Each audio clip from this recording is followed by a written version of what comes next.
क्या है बागेश्वर धाम? बागेश्वर धाम सरकार छतरपुर के पास गढ़ा में बागेश्वर धाम है, जहां पर बालाजी हनुमान जी का मंदिर है। हनुमानी के मंदिर के सामने ही महादेव जी का मंदिर है। मंदिर के पास ही उनके दादाजी का समाधि स्थल और उनके गुरुजी का समाधि स्थल है।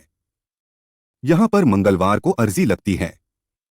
अर्जी लगाने के लिए लोग लाल कपड़े में नारियल बांधकर अपनी मनोकामना बोलकर उस नारियल को यहां एक स्थान पर बांध देते हैं और मंदिर की राम नाम जाप करते हुए 21 परिक्रमा लगाते हैं। यहां पर लाखों की संख्या में नारियल बंधे हुए मिल जाएंगे। मंदिर के पास ही गुरुजी का दरबार लगता है, जहां पर लाखों की संख्या में लोग आते हैं। धीरेन्द्र जी के पिता का नाम राम करपाल गर्ग और मां का नाम सरोज गर्ग बताया जाता है। उनका एक छोटा भाई और एक बहन है। उनके दादाजी एक सिद्ध संत थे जिनका नाम भगवानदास गर्ग था। वह निर्मोही अखाड़े से जुड़े हुए थे। वे भी दरबार लगाते थे। पंडित धीरेन्द्र कृष्ण शास्त्री अपने दादाजी को ही अपना गुरु मानते थे। उन्होंने ही उन्हें रामायण और भागवत गीता का अध्ययन करना सिखाया था।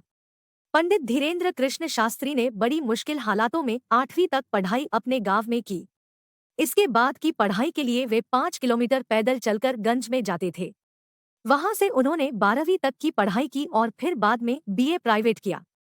लेकिन बाद में हनुमान जी और उनके स्वर्गीय दादाजी की ऐसी कृपा हुई कि उन्हें दिव्य अनुभूति का एहसास होने लगा और वे भी लोगों के दुख खोन को दूर करने के लिए दादाजी की तरह दिव्य दरबार लगाने लगे। हालांकि 9 वर्ष की उम्र में ही वे हनुमान जी बालाजी सरकार की भक्ति, सेवा, साधना और पूजा करने लगे थे। कहते हैं कि इसी साधना का उन पर ऐसा असर हुआ कि बालाजी की कृपा से उन्हें सिद्धियां प्राप्त हुई। हाल ही में पंडित धीरेन्द्र कृष्ण शास्त्री जी ब्रिटेन गए हैं, जहां उन्होंने ब्रिटिश सांसदों और वहां के भारतीय समुदाय के बीच रामकथा का वाचन किया और प्रवचन दिया है। अब उनकी लोकप्रियता देश में ही नहीं विदेश में भी फैल गई है। परिचय: पंडित धीरेन्द्र कृष्णा शास्त्री। पंडित धीरेन्द्र कृष्ण शास्त्री जी का जन्म 4 जुलाई 1996 में छतरपुर जिले के छोटे से गांव ग्राम गढ़ा में हुआ था। वे एक बहुत ही गरीब परिवार से संबंध रखते हैं। खुद धीरेन्द्र शास्त्री अपने के एक दरबार में कहते हैं कि बचपन में उनके पास कभी कभार एक वक्त का भोजन भी नहीं मिलता था। हमारे पिताजी गरीब थे। वे दान दक्षिणा लेकर ही हमारा भरण पोषण करते थे। एक दिन हमने उनसे कहा कि हम भी पढ़ना लिखना चाहते हैं, वृंदावन में जाकर कर्मकांड पढ़ना चाहते हैं। उनके पिताजी के पास उस वक्त 1000 रुपए नहीं थे। उन्होंने गांव में कई लोगों से उधार रुपए मांगे कि मेरे बेटा पढ़ना चाहता है, लेकिन किसी ने उधार नहीं दिया, क्योंकि सभी जानते थे कि यह चुका नहीं पाएगा। हम तब वृंदावन नहीं जा पाए।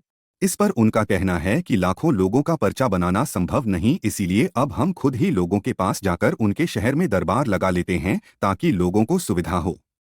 हमारा यह दरबार निःशुल्क है। इसकी में किसी भी तरह से शुल्क नहीं लिया जाता है। मंदिर में या रामकथा से हमें जो भी पैसा मिलता है, हम उसे गरीब की बेटियों की शिक्षा और शादी में खर्च करते हैं।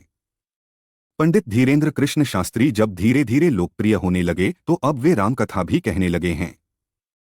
जगह जगह जाकर वे रामकथा कहते हैं और लोगों को हनुमान जी की भक्ति करने के लिए प्रेरित करते हैं। रामकथा के दौरान ही वे कुछ ऐसे भी बोल जाते थे कि जिससे विवाद उत्पन्न हो जाता है। हाल ही में उन्होंने रामनवमी के जुलूस पर पत्थर फेंके जाने वाली घटना पर कड़ी प्रतिक्रिया देते हुए हिंदुओं को कहा कि जाग जाओ और एक हो जाओ, अगर तुम अभी नहीं जागे तो यह तुम्हें अपने गांव में भोगना पड़ेगा। इसलिए निवेदन है कि सब हिंदू एक हो जाओ और पत्थर मारने वालों के घर पर बुलडोजर चलवाओ। दिव्या दरबार बताया जा रहा है कि उनके दरबार में पहले सैकड़ों लोग अपनी समस्या लेकर आते थे। उन सैकड़ों लोगों में से पंडित धीरेन्द्र शास्त्री जी किसी का भी नाम लेकर उन्हें बुलाते थे और वह व्यक्ति जब तक उनके पास पहुंचता तब तक शास्त्री जी एक पर्चे पर उस व्यक्ति के नाम पते सहित उसकी समस्या लिख लेते और उसी में उसका समाधान भी लिख लेते। लोग आश्चर्य करने लगे कि यह व्यक्ति किस तरह दूर दूर से आए अनजान लोगों को उनके नाम से बुला लेते हैं और कहता है कि आओ तुम्हारी अर्जी लग गई। धीरेन्द्र शास्त्री यही नहीं, लोगों को यह भी बता देते हैं कि उनकी समस्या क्या है, कितनी है और कब से है। उनके पिता का नाम क्या है और बेटे का नाम क्या है। कई मीडिया चैनल वालों ने इस बात की पड़ताल की, लेकिन वह यह रहस्य नहीं जान पाए कि आखिर यह व्यक्ति कैसे लोगों के मन की बात जान लेता है। छोटे से गांव गढ़ा में जब सैकड़ों से हजारों और हजारों से लाखों लोग आने लगे तो धीरेन्द्र शास्त्री जी ने दूसरे शहरों में जाकर दिव्य दरबार लगाना प्रारंभ कर दिया।